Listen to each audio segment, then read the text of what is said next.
Hey, good evening, everyone. Welcome. John Henry Soto here. George Batista, as always, is here with us, hanging out. And we are very excited. We have Charles Andrew Payne is going to be on the show tonight. We're super excited. We're going to be talking about his latest project, and we're going to talk about comedy. We're going to be talking about where he lives, which is a really cool, interesting thing. Please stay tuned. And we're going to do a lot of conversations about art and where we are today. So please hang on tight, and we'll be right back.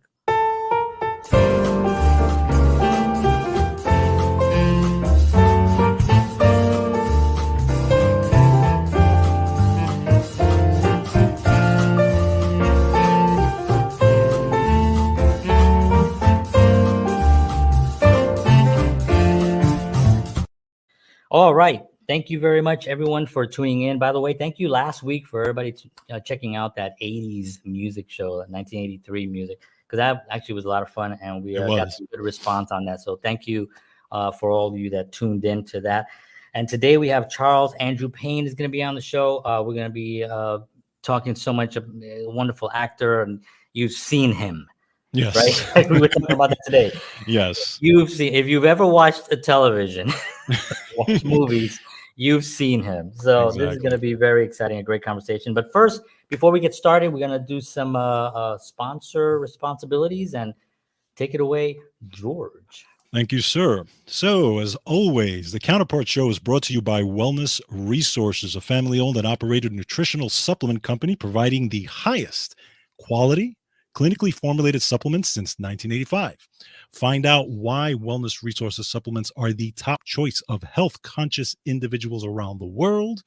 Make sure you go to myvitaminresource.com to check them out. And if you enter the promo code Counterparts, you will get free shipping on your order. So just make sure you check them out. Cool. All right. So, John, exciting. Let's talk a little bit about our guest today. So, we have Mr. Charles Andrew Payne on. So Charles is an actor, comedian, writer, and motivational speaker. He started acting at a young age and has appeared in numerous television shows, films, commercials, and theater productions. Some of his acting credits include roles on MacGyver, 21 Jump Street, Stargate SG-1, and The Santa Claus 2. As a comedian, he has toured across Canada and the USA, appearing at comedy clubs, comedy festivals as a featured headliner.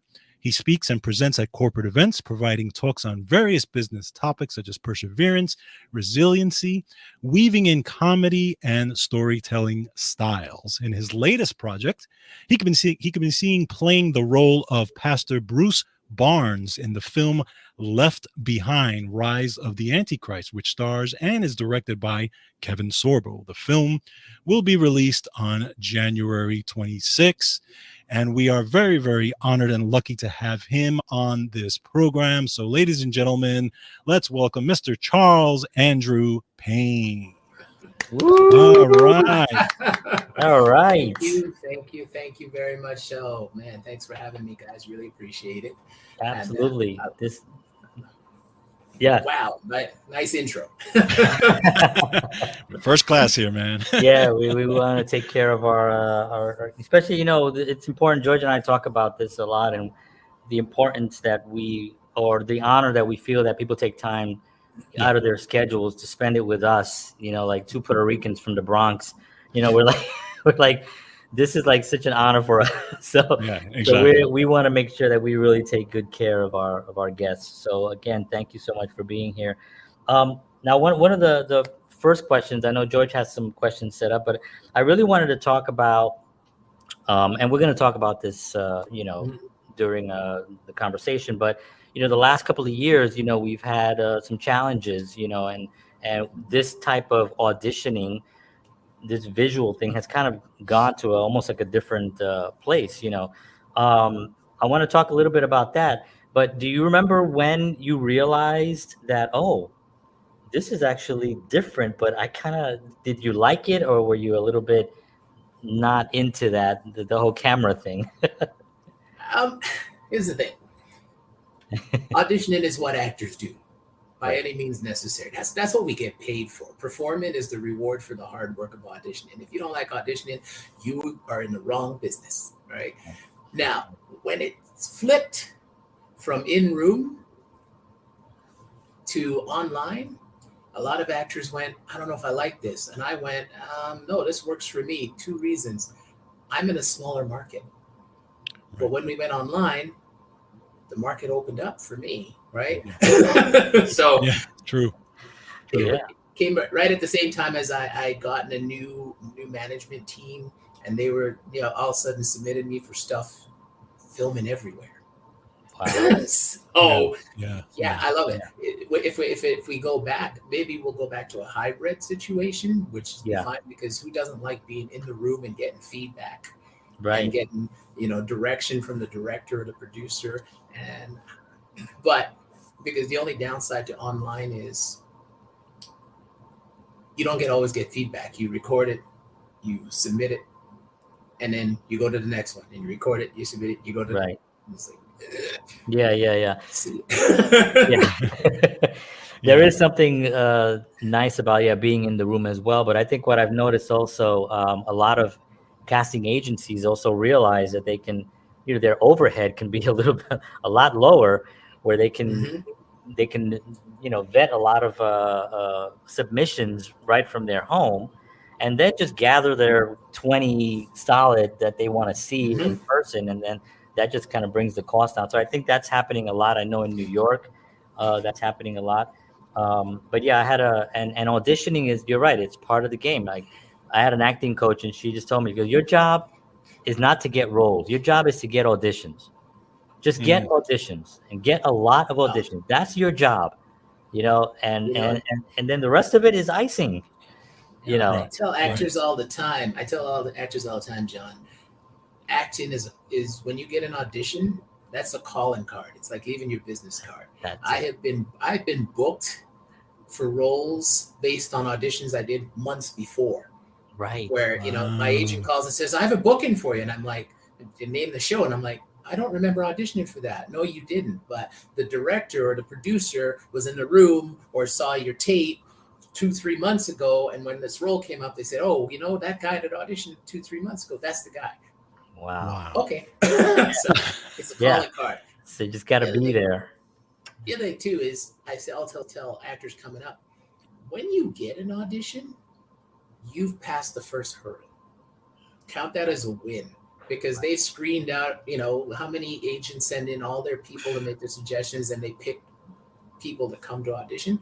That's the first win.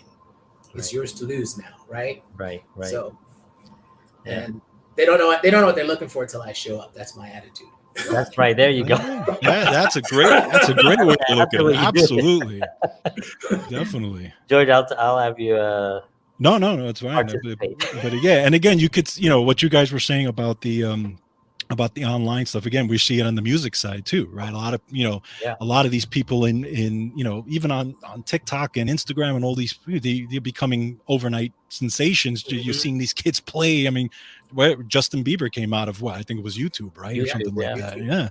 So, it happens all the time, but it's just an amazing thing. And what I wanted to mention to you, Charles, was that I didn't know, and John and I were talking about this, before you came on, that you were on an episode of MacGyver that I had watched a million times. One of my favorites. Yeah, you played the kid, and I was like, holy cow! I didn't know he was that kid in there. That and I know Cuba Gooding Jr. was in there as well. And I was like shocked that I didn't realize you were on that. He was really cool. You're right, exactly. Breeze on MacGyver.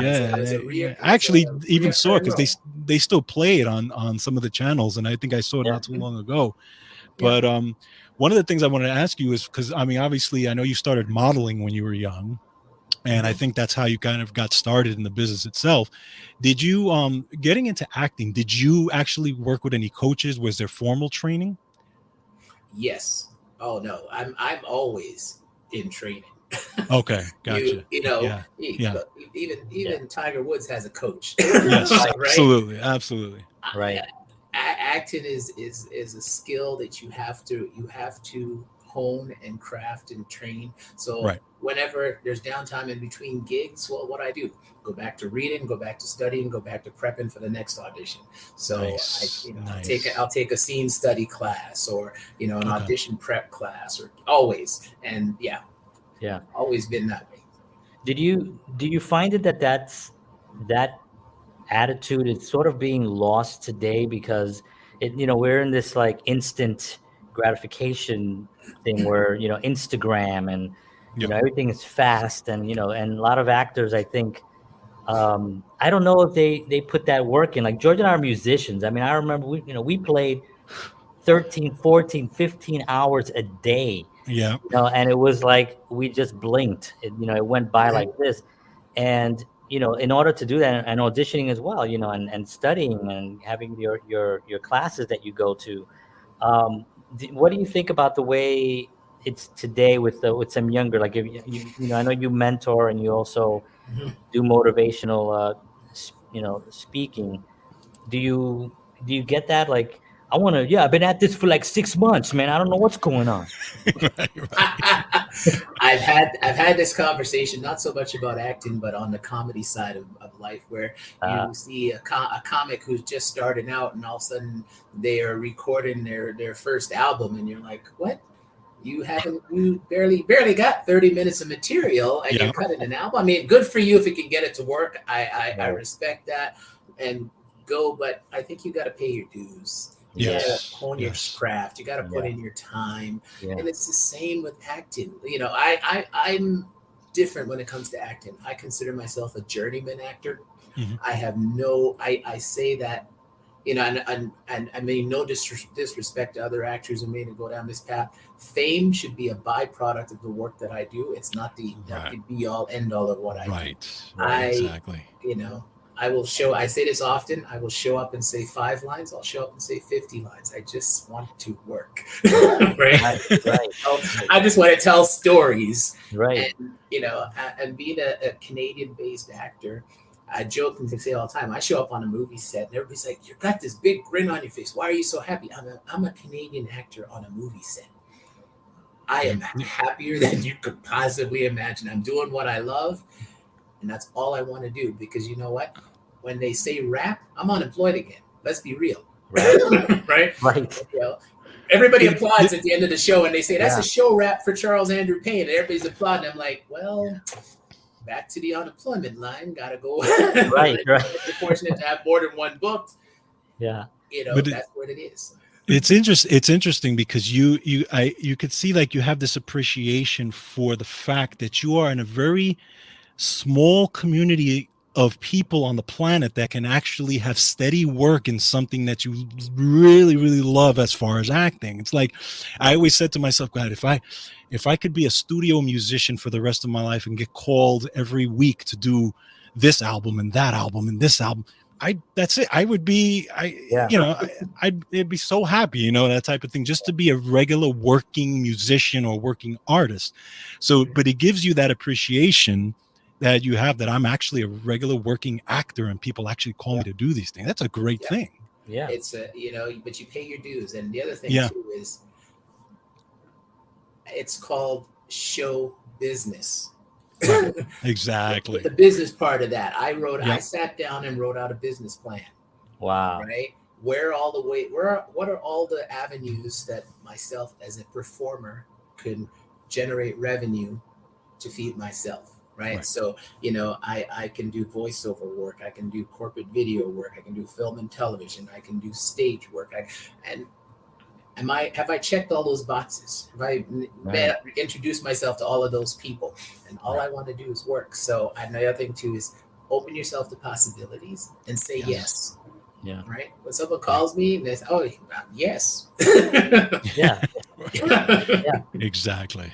And also treated like that, like a business too. I think a lot of that gets kind of lost. It is show business, and you got to show your business, and you have to get out there. And one of the things that I talk about sometimes was Dustin Hoffman, about loving the craft so much, right?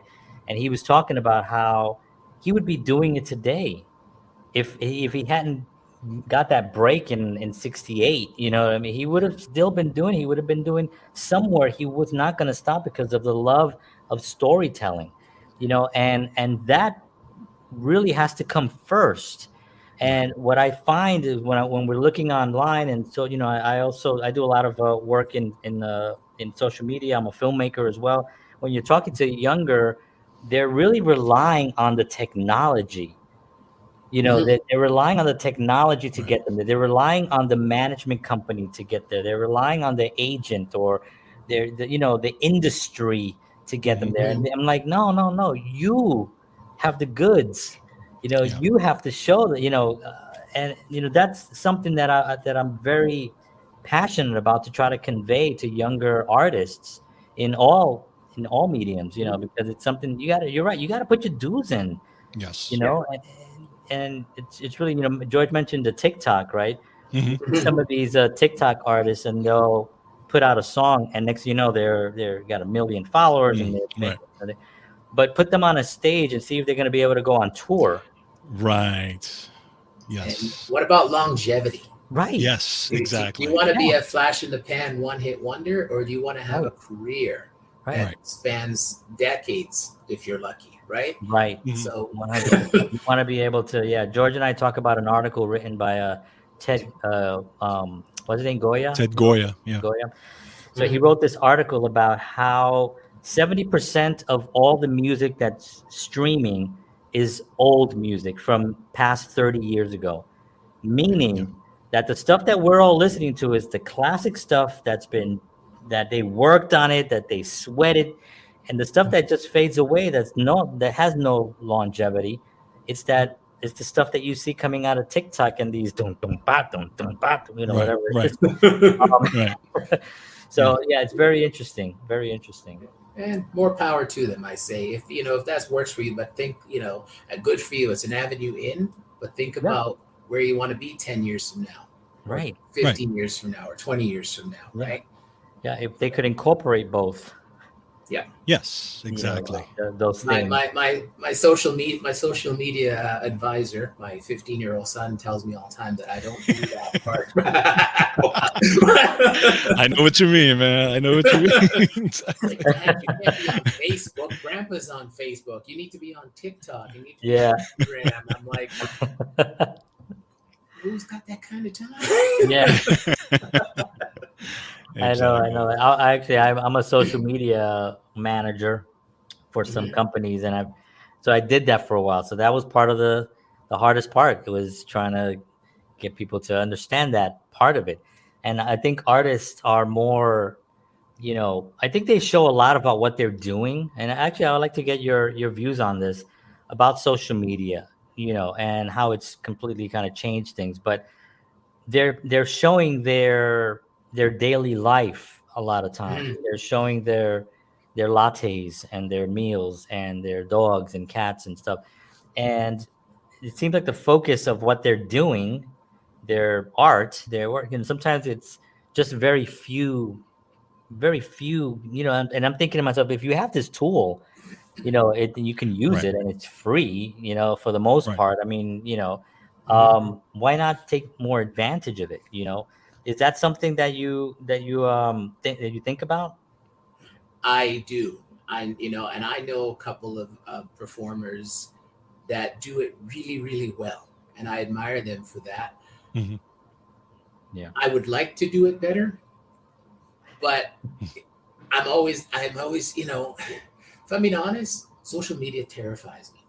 I'm Hmm. on it. Mm, I'm on Hmm. Facebook. I'm on Hmm. Instagram. I Right. do have a TikTok account, but I think I might have posted two things on it, only because I was poked by my friend to do it. I'm on Twitter, but Twitter is kind of strange.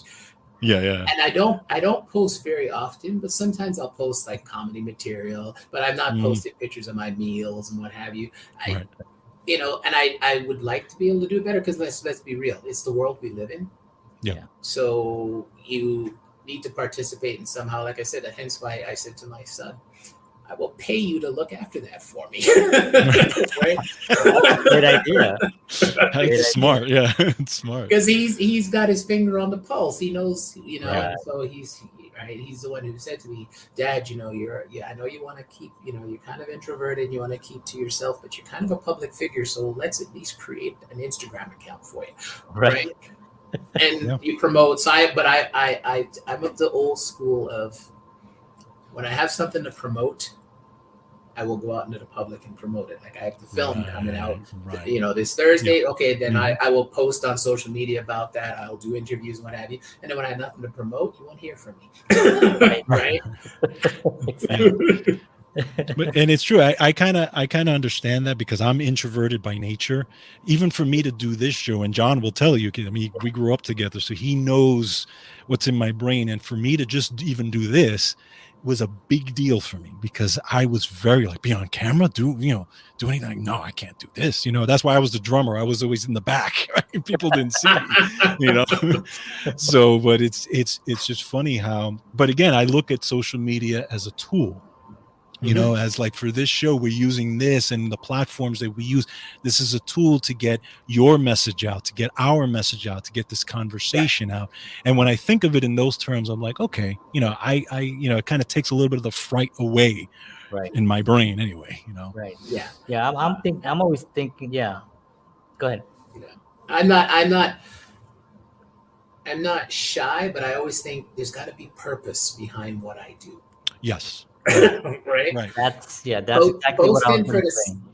Yeah, posting for the sake of posting. Right. Yeah. Right. And sometimes I do run it by my filters, my wife and my sons, and I say, I had this idea because but should I post this? Is this okay? Is this gonna upset anybody? These days, you never know. Yeah, and that's what I mean. Social media, I think it's a fantastic tool. Yep. And I love what it's done for a lot of people to boost their profile. But everybody has an opinion. Yeah. Everybody is argumentative. Sometimes I will post something, but it's not. You don't have to disagree with it or agree with it. You can look at it, and if you don't like it, don't like it. Right. Exactly. But exactly. Yeah. We don't need to fight about it. Right. No, you're right. Yeah, that's not the world we live in, unfortunately. I dove in to social media because I'm kind of a clown, and I do a lot of things. So I will be that guy that'll just think of something silly in my car and just be like, and just do it, because, but the purpose is to lift someone. Whether it's with humor, whether it's with a message, whether it's something that I'm going through that I think could help someone else. For me, these platforms are always that. I want to make someone laugh. I want to make them think. I want to make them, even if they get a little upset, but they're thinking. Yeah. Another viewpoint, a different, idea. Then for me, it's like I did my job. And yeah, I do get a lot of, that hate and that hit. Last week I got hit really hard for some reason, and I did a little post on it. But instead of like taking it, I went on and I did and I talked about it. And how do I handle haters? I don't respond at all. Not one thing. They sit there and without anything, and it doesn't matter what they say. So for me, it's like, because they're not the reason I'm doing it. Yep. If I make a comment, well, then I lost. I'm giving them a platform. Right. Sometimes I like to say I'm a social media creeper. I like to scroll through and look at stuff, but I don't engage. Exactly. That'll be in the dictionary somewhere, or in some medical book. Social media creeper. Social media creeper. I just look. So talk a little bit about the comedy. How did that start for you, and who do you like in comedy? All right, so let me give you my comedy story because it's kind of silly. I love comedy, Def Comedy Jam, Eddie Murphy, Dave Chappelle, Bernie Mac. Bernie Mac was my boy. Bernie Mac was my kind of comic because Bernie Mac said what you were thinking, and he'd say, "I know you're thinking it." Right? I love Bernie. Yeah. And I like to, when I do comedy, I like to say that I like to educate while I entertain. I'm not a joke teller. I'm a storyteller, right? And sometimes I tell stories, and then they're laughing, and I go, "Oh, they didn't laugh there last time, but they laughed here. That's interesting." And next night, or sometimes same show, two different shows in the same night, in the same venue, and people laugh in different places. I love that. It's the connection with the people. But to answer your question, how I got started, used to go to open mic nights all the time. There was one comedy club. Wednesday night was open mic night. My buddies and I would go have a few beers, some chicken wings, and what have you, and watch the comedy show. Doing that for a few months. One night we're there, and my buddies are killing themselves laughing. And I'm like, they're not telling me, but they're whispering to each other, and I don't know what's going on. And then the MC, so the show starts, he brings up 2 or 3 comics, and he goes, "Oh, coming to the stage next, I don't know much about him, but his friends tell me he's very, very funny. Put your hands together for Charles Andrew Payne." And I went, "What?" Oh, no. And my buddies are just laughing, and I'm like, "What? And they're like, "No, we signed you up. You want to do this. Go." So I'm like, "What do I talk about? Tell that story you told us on the way here." So I went on stage, and I told a couple stories, and people laughed. And I've been acting for a while, and I've done theater and everything. There is no high like that feedback that you get from an audience when you're doing comedy. Wow. There is nothing that comes even close to it. Comedy is one of those things I would gladly do for free. Wow. It's so much when you connect with and you tell a story and people relate to it. And if you indulge me, I'll tell you a quick story why I do comedy. This happened just before COVID. And where I live in Calgary, in Alberta, there's, in Calgary, there's like 3 comedy clubs, but there's a lot of pop-up comedy nights. So they're not open mic nights per se. Like they'll have a few amateurs and maybe a pro MC in the middle and a headliner. And it was a jazz bar. And they had once a month they do a show there Thursday nights, and I was asked to come in and headline the show. I think it was the 4th time out. And so I go and I did like a 45-minute set.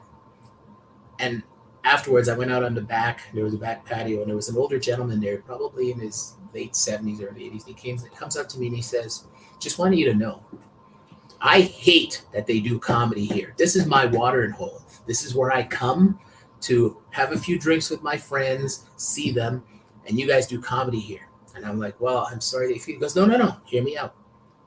But you started talking and telling your stories, and I told my friends to shut up. And he goes, "I was laughing and I was crying. Can I hug you?" He goes, "Because you brought back memories for me." Wow. Because I talk about being an immigrant, because I grew up in the 3rd world country, and then I moved to Canada. And I talk about that and how, the transition for me and how hard that was. And I make it funny because there was, there's 3rd world living and then there's 1st world living. Right. And he says, "I'm an immigrant too." And that brought back so many memories. And he was crying. And I'm like, wow, I'm going to hang on to this memory because this is why I do what I do. Yeah. Amazing. When you touch people, that's why. Yes. Right. Comedy. So I'm very proud of that moment. That's awesome. Wow. I mean, I'm a huge comedy fan also. And we, I watch, I don't know if you know, Nate Bargatze. So I watch his, I listen to his podcast every week, and he's got some guys there that just like Brian Regan and of course Eddie Murphy and all those guys. I mean, they were just, Eddie Murphy was such part of my youth. Yeah. I mean, Delirious was like, who didn't walk around just word for word?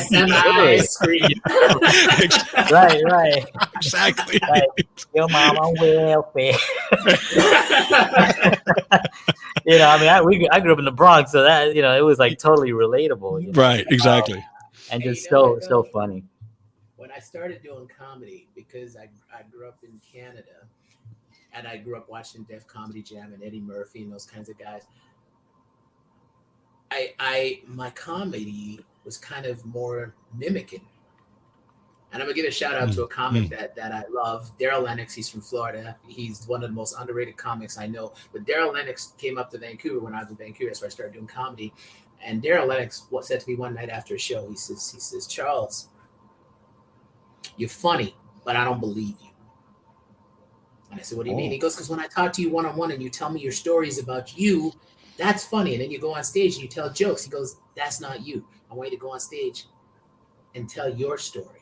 Wow. Right. And I was like, oh, okay. So I started doing that. And he says, yeah. He goes, here's the secret to comedy. Always tell the truth. Just lie while you're doing it.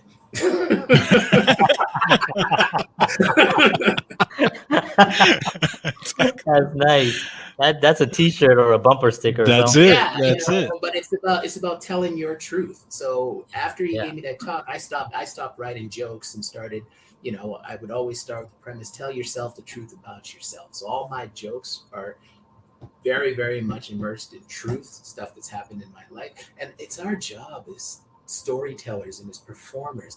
We see the world different. So it's kind of like, Right. hey, did you all see this? Or did you think about it this way? Or this weird thing happened? Right? Right. That- Right. that's the for me, that's the my highest compliment I could give to another comedian is when I see you perform and I go, man, I gotta go write new material. I wish I had thought of that. That's Right. wow. Yes. Yeah. Right. Yeah. And I mean, isn't that really the responsibility of an artist, really? Is because in every art, you have to have your truth. Doesn't matter if you're up there and you love the blues, but you think, I don't want to play the blues because I'm not, but you go up there and you do heavy metal. Well, people are going to see right through that. Just Yes. do Yeah. do Yeah. what you love and do what's really true to you. And that's always, and that may sound cliche and when a million people say it, but No, they say it because it's true. it's the kernel of the absolute truth. Yeah. Because comedy, acting, I'm a writer, motivation. It's all got to be based in what you know.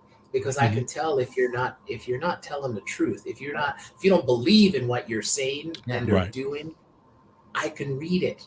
I know. I'm like, that was okay, but I didn't feel like I got to know.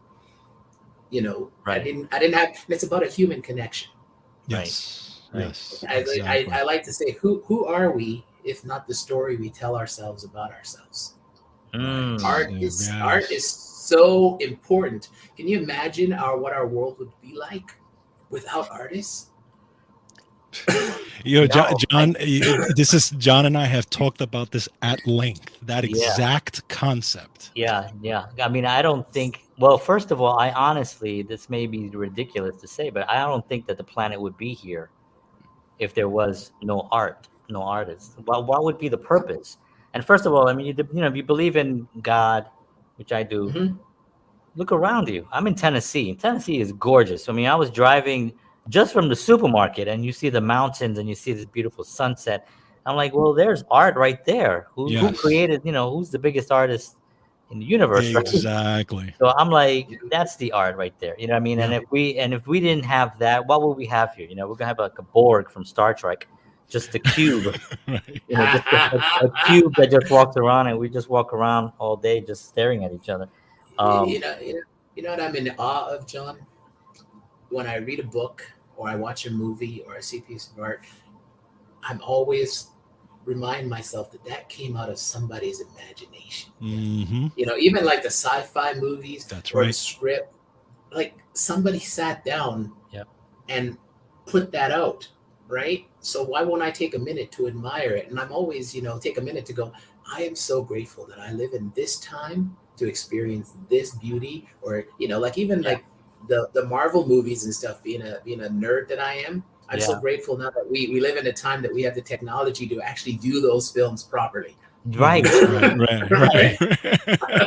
Yeah, and everything looks amazing, and the sci-fi Yeah. and the CGI is like the Mhm. most incredible thing. Yeah, I mean, like I said, I have a 6-year-old son, and my daughter is 11, and we watch those things, and I'm into it. I'm a Mhm. kid when I'm watching, those things. But you're right, and I'm also kind of cheesy. I'll be out, with friends, even when I was younger. And in New York City, I'm from New York, and if I was in Manhattan and you see these old beautiful buildings, I'll be like, man, look at this beautiful architecture. My boys were like, all right, John, Mhm. let's go. We're gonna go eat. I'm like, yeah, but I mean, look at this gorgeous, because I do appreciate that someone 100 years ago designed that building Right. and wanted people to admire it. Now we make blocks, right? Some of the buildings And are blocks, but this beautiful architecture, and you look in Manhattan, you look up and you're like, oh my God, this is really beautiful, we talked Yeah. about longevity, right?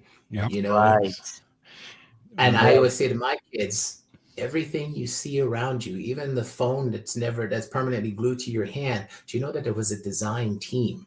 That's right. There's somebody who drew that. Somebody had the concept and came up with the idea, and you're appreciating it without really appreciating that the work that went into creating that, That's right? right. The work, you're watching all your YouTube and your TikToks and stuff, but somebody had to come up with that idea, Yes. right? Yes. Yeah. You're I Where mean, right. would we're, we be yeah, without Right. imagination? Yeah. we're surrounded It's by art every second.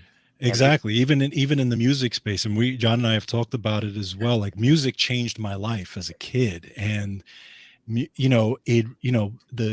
creation of music and these bands that I got into when I was a kid. Holy cow! And to this day, and I've passed that appreciation of that to my daughter, who now loves music.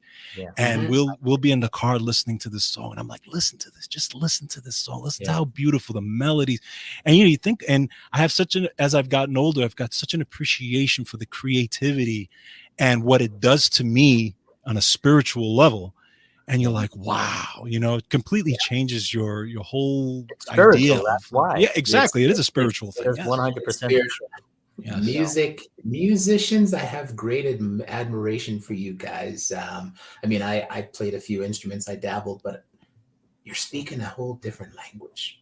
And Yeah. music is mathematics, and mathematics is a universal language of the world, right? It's the That's right. universe speaks in mathematics. So, I mean, try to impart that to these kids coming up. They don't always necessarily get it. And the ones that do, you can tell. But again, Yeah. why as human beings do we are drawn to art and to Mhm. those things like music and paintings and story. Ever since we could sit around a campfire, we told stories. Yeah. Right. Yeah. That's why I'm an actor. It's to Right. tell stories. There Yeah. you I'm a go. storyteller, Yeah. right? I mean, one of the oldest instruments ever, guitars ever found was like in Egypt, and it was like a guitar, and it was like a little tiny guitar they found. It's got this wood thing, and it's got these like the strings aren't there anymore, but you can tell what the purpose of it was. Right. So Right. if you can imagine how long this has been going on, and even longer than that, Yeah. Yeah. So yeah, it's music is something that for George and I, and for everyone, it's just such a powerful thing, and art in general is around us Mhm. all the time, whether we know it or not. This really nice shirt that I'm wearing was designed by someone. I don't know who. It's got a Right. collar. Right. Somebody had to think about it and say it's going to Yeah. be this color and it's going to have these stripes. This hat, little Except leather. John, every once in a while, John, you see an article of clothing, and I think, okay, well, two crimes were committed there. First of all, somebody decided that they wanted to make that, and second, somebody decided to buy it and wear it. Well, I don't know what's going on in fashion. Yeah. I mean, I'm all for create, but I've seen some things walk down the runway. I think I saw someone with a desk on his head, Yeah, you know. with a desk and holding like a chair, and that was his outfit. Yeah, but again, someone had to think of it. Yeah. Yeah. So That I falls, want to. I'm sorry, you gonna say something? I said that falls under the caveat for most things. Just because you can doesn't mean you should. Absolutely. You're right. You're right. You're right. Exactly. Definitely. I want to kind of transition a little bit because we want to talk about Left Behind: Rise of the Mhm. Antichrist, which is going to be Yeah. released in I think in On 2 Thursday. days. January Yeah. 26th, Yeah. 2 days. I think 2 days from now. Yeah, 2 that's days. exciting. So, tell us a little bit about how you got involved in the project and working with Kevin Sorbo and that great cast that you have in there. I know Mhm. Corbin Burnson is in there, and yeah, Mhm. Corbin Burnson, Neil McDonough, Donna. yeah, Sarah that's right. Mhm. You know what? I've worked with Kevin. This would be my third project with him. Hopefully, there'll be more. Knock on wood. Nice. Um, Nice.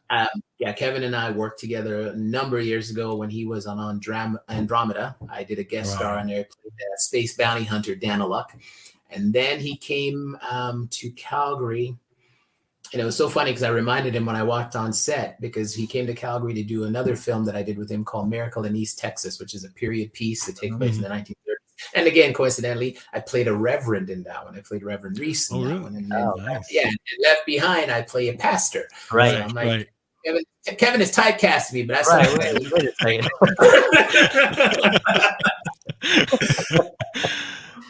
And yeah, so Left Behind, I don't know how much you know about the background of this. I first of all, let me say, I read the script when they sent it to me, and the role of Pastor Bruce Barnes resonated with me. Again, I'm a storyteller, and the story here, it's for those, it's a faith-based film about the rapture, right? And how shocking would it be to be the pastor of a church, and a lot of your congregants have been taken in the rapture, but you're left behind. You're still here. And he has to confront, and his arc is lovely to me. It resonated to me. It wasn't even that it was a faith-based film. It's the human condition that I started thinking, what would happen if I woke up in the morning and my wife and my kids were no longer here? How would I feel? Right? Take the religion out of it. How would I feel as a human being? Sure. And then you layer back in the religion piece, in that he was a foot in the door, foot outside the door. He talked the talk, but he didn't walk the walk. He didn't necessarily believe what he was preaching. He'd lost his faith. And then the rapture happens. And he has to confront the fact that maybe this is all real. I preached about it. Sure. And then it happened. Right. And now what do I do? Right. And then it's about redemption and hope. It's about finding his way back and finding purpose to help the people who were left behind. That's how I saw that story. And so, wow. And every once in a while you get an opportunity to audition for something. Because even though I knew Kevin and what have you, the casting director in town had sent it out to my agent, who sent it to me, and I read it, and I said, so I'm going to put it on tape. But I was like, this story feels so real to me. In that the human condition pieces, that when sometimes you come across something and you go, I get this guy, I understand him, from the human connection piece, which is very important to me, right? It doesn't matter what the vehicle is that does this story, even if you weren't a Christian and you didn't believe, could you watch this film and identify with the struggles? And that's what's important to me. I could identify with the struggle. I could identify with where he was going and the pain he felt, and then the redemption that he felt and helping people. So I was like, yes. And then coincidentally, I put it on tape and I sent it in and everything. And then the casting director told me, he says, you were the first person cast. Wow. Yeah. Apparently, outside of Kevin, and right. He says, they said, no. That's Pastor Bruce. Wow. So, Look at that. Wow. That's awesome. Yeah. And it's the story. I saw the trailer a few times, and the story is really sort of ripped out of today's consciousness that's happening right now. Yes. There's a lot of reality in, I'll say reality, but others may say there's a lot. The conversation is happening right now. This is not, this is this could be a documentary, is what I'm trying to say. Well, I'm glad you say that, because people have asked me this, right? Are you religious? Do you need to be religious to what? I said, no. When you watch this movie, right? They're talking about a one world currency. They're talking about, the divisiveness that's happening in our world today that we all experience. If I took the religion out, it's still a story. Like you said, it could be a documentary. The tagline for this movie is, it says, a true story that hasn't happened yet. Right. And I almost want to say, no, it's a true story. It's happening right now. Take out the rapture piece of it. We just came through a pandemic. Yeah. Right? Yeah. Right. And I was saying to my wife, I said, I don't think most people realize the depth of this. If you take away the divisiveness and what have you, millions of people still died. Right? Yeah. We survived. Right. We are still here. And I've seen whether you think, oh, the pandemic was a hoax, blah blah. I don't care. I've witnessed it personally, how it Mhm. affected me, how it Right. affected my family, how it affected Mhm. my. So when this movie, you kind of look at it, you go, even if I filter out the religious piece of it, a lot of this stuff resonates. Yeah. A Yeah, lot of this stuff, you absolutely. go, you know, take any event in our modern world now, and we are all graduates of the University of Facebook, where Right. Yeah, yeah. everybody has an opinion and everybody's an expert and everybody is going to, it's instead of being a world where you can have an opinion and you can have an opinion and I can listen to your opinion and we can Mhm. have an intellectual discussion on it. And I may not 100% agree, but Mhm. maybe we can agree to disagree and we can still be friends. That doesn't happen Exactly. You're anymore. right. You're right. You're right. Right? Yeah. Absolutely. Yeah. I You know, don't I, know. Yeah. I raise my children this way. I tell my boys all the time, as you go out in the world, open yourself to the possibility that everything you think you know might be wrong. Mhm. That way you're open to learning and listening and hearing different opinions, and then Yeah. you can make an informed decision based on what you're hearing. Question everything, but don't hold too tightly to what you believe, because history has told us there's a lot of stuff, if you look back in history, that we Oh man.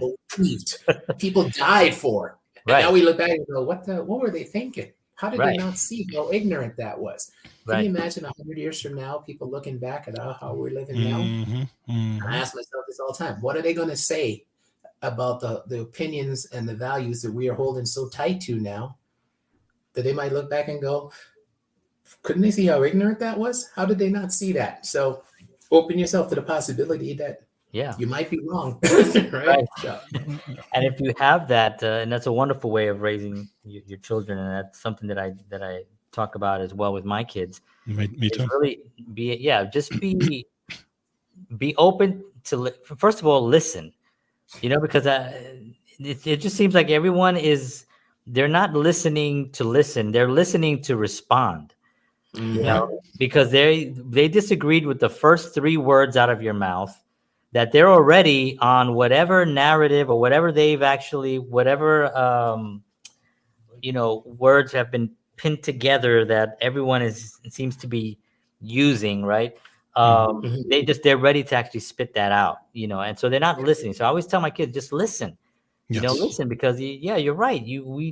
We don't know everything, and Mhm. 600-700 years ago, the world was different. People thought the world was flat. Some people still think the world is flat, but that's another conversation for that's another day. But there was a lot of confusion going on, Mhm. back then, and people were saying that it was true. How did you cure somebody? Bloodletting was an actual thing. People would just Yeah. bleed to death because bloodletting. It's like, Yeah. Yeah. and now we know that bloodletting is really not good. Yeah. So So always, yeah, and yeah, I take all of that into this role in this telling of this story, because some people say, oh well, Charles, are you religious? Well, yes and no, but is it relevant to today? right, Mhm. Yes. Can you right, take something? And here's another way to look at it. Here's a different point of view. That's kind of how you tell a story, right? Hey, it's imagine if. And people fight over silly things about, about movies and stuff. And I'm like, you're fighting about an imaginary character in an imaginary world that has no real, but right, you're Right. gonna you're gonna fight right, about it. right, Right. right. Right. Right. Yeah, let's Right? talk about Star Wars next. Yeah. But it's interesting because you said something there when you mentioned about what if I was left behind and my family was gone, right? And Yeah, movies that make you think. I love movies that make me think, and I don't know if I'm a little weird on this, but there are a lot of times where I'll see movies like this, and I'll think to myself, if that was real, I wonder how I handled it. right, What did I do? Am I still alive? Did I, and I realized, like, when I walk away from that movie, that stays in my head. And then I know, what, that movie did a good job because they actually right. told a great story, made me think, and made me wonder what I could do, and maybe things that I should prepare for down the line that, later on. It's Yeah. very Mhm. interesting.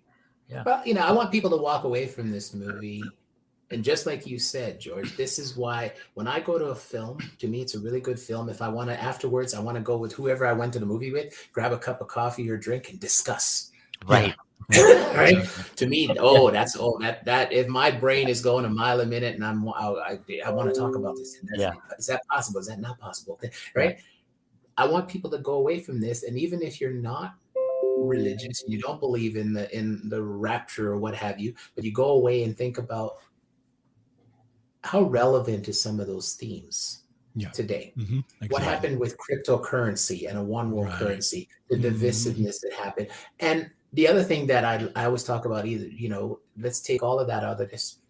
What happens in this film is the rapture happens and the thin veneer that we call civility is ripped away. Right. Right. We saw that during the pandemic. Yeah. You're right. The thin veneer of civility got ripped away, and you saw the true blue colors of human beings. And I go, wow, when did we stop? Because I leave my house and enter the world with two premises. First, seek to do no harm. And second, start with kindness. Right. And where did those things get taken away from? You don't have to be religious for that. That's just civility. That's just being a human being sharing space with other human beings, right? Exactly. It should be just human nature, and it is innate in everyone, but hate is taught. Right. We're not born with hate.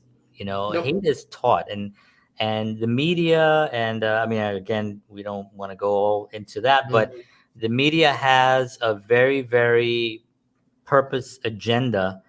And it really is something that is frightening. We don't watch any news in this house. We don't even have a TV.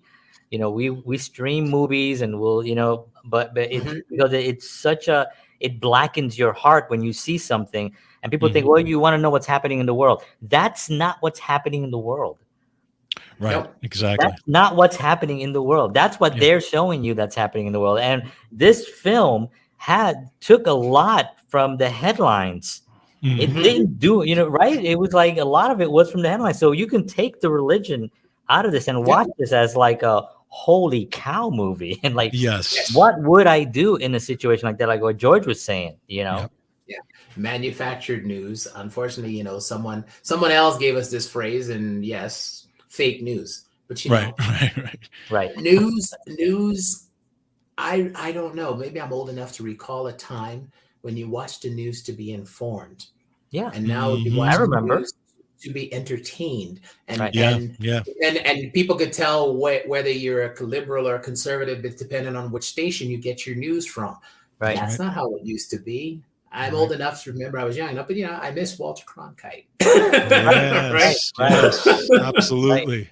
I mean, it's gotten so bad where you'll hear, and this was something that I heard. This was maybe about 10 years ago, and I remember watching the news somewhere. I was at somewhere standing online, and it was the post office, and they had the news on. And this lady, I swear, this is what she said. She was talking about a fire, and she says, she goes, there were no survivors. And now here's Gene with the weather. So we got some rain coming. I am not kidding you that it was me standing online, and there was another lady behind me that was like, she was like, oh my God. She just said, oh my God, I can't believe they just went like that to the weather. Yeah. And I was like, wow, this is how cold it's become and what a show it is. Yeah. And that's what worries me the most. That's why, I say I approach every project that I'm invited to be part of when I'm deconstructing the character is, where do I see myself in it? And I saw myself a lot in Pastor Barnes. How is this relevant? And where's the humanity? Where's the human connection? Yes. Strip everything else away. Is there a method, a means in there to get a message? For me, the message is about, let us not lose our civility. Right. Let us respect, and we share space with all these people, and by virtue of me sharing space with you, you get a level right there of respect. We start from there. It's yours to lose. We can go up or down, right? But that's where I start from. We share space, and we're only here for a little while, right? And what if the rapture did come and you're left behind? Like, seriously. Right? I mean, there's just so much Netflix you can watch. Yes. You know, And it's, again, at the end of the day, you still have to connect with human beings. We're wired to be social animals. We're we have wired to yes, connect. I mean, if one thing that COVID taught me is how much, because I'm an introvert. So, everything shut down, everybody worked from home, stayed home, blah, blah, blah. And I was like, nothing's different for me. This is good. But after a while, you kind of go, Yeah. now that you've taken it away from me, I want to go and hug somebody. I want to shake Right. hands when I see my neighbor. I'd like to actually see your smile. I used to joke to my wife. I said, I'm put my mask on and I'm standing in front of the mirror. She goes, what are you doing? I said, I'm trying to practice smiling with my eyes. right.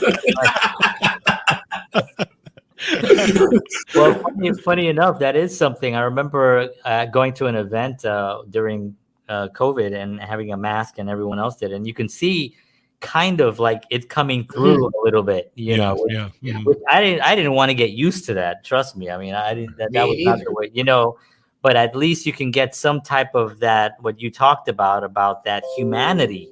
Yeah. That that's there. We're not our masks. And Exactly. it's I'm a amazing. real person under here. Yes. And, Right. nothing wrong with greeting people. It's so funny to me because occasionally when I'm out and about, I laugh because I always get a funny story. And I put it in my comedy too, I get mistaken for Samuel L. Jackson a lot.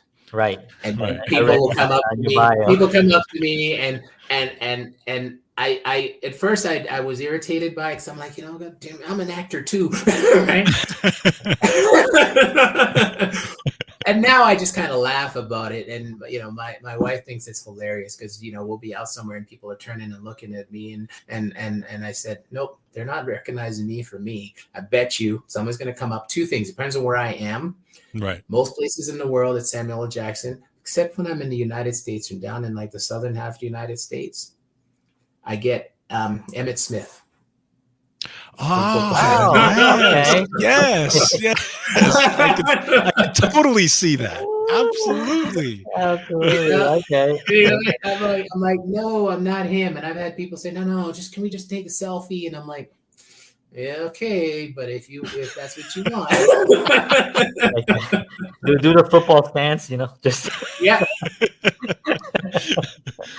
that is funny. I jokingly say I'll know that I've arrived when someday I hear Emmett Smith on an interview or Samuel Jackson on an interview complaining, I keep getting mistaken for that Charles Andrew Payne. Andrew Payne. That's right. Exactly.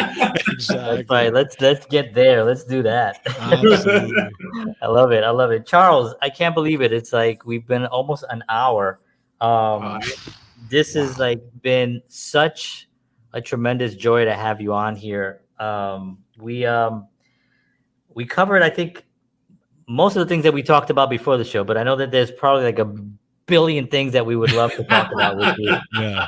Yes. But we'd love to have you back again, and we can go over. Actually, I like to talk about acting as the craft and maybe even break down a little bit and, a master class for some of the viewers. But we'd love to have you back again anytime. And good luck with the film coming out in 2 days. Everything is down in the below. Anybody who's watching this on YouTube, all his info is there. Yes. All his social media platforms are there as well. Follow Charles. He's awesome. And thank you so much for being here. Thank you guys so much for having me. I really appreciate it. Absolutely. All right. Absolutely. Pleasure. All right. Wow. Talk about, what a great conversation that was. I mean, I know. And, I again, it always happens. I look up and we're at almost an hour. Yeah, because we get do so another deep hour. into this, right? And then you realize, holy cow, it's like flew by. Like I could do another hour, man. Yeah, but we have to have him back and like you said, really get into the acting and like I would love to watch you guys talk about acting because I mean you're an actor, he's an actor. I would love to really dive into the weeds on I would love to do that. And we'll definitely invite him back, and hopefully he'll make time for us again because this was awesome. So as always, we want to thank everybody for tuning in. We love you guys. You guys are so awesome, and we appreciate all the support. We want to thank also our companies, our sponsor. We want to thank promotions people as well. That's really been great. working with them, and all of you just tuning in here. We really appreciate you. George, thank you very much as always. Thank you, sir. We will see you all again next week, same time, 7 p.m. Central, 8 p.m. Eastern Standard Time, counterpartsshow.com. Don't forget to download our new app. Actually, you can watch it there, and it's pretty cool. So thank you, everybody. Take care. God bless. Talk to you soon. And as always, peace. Peace.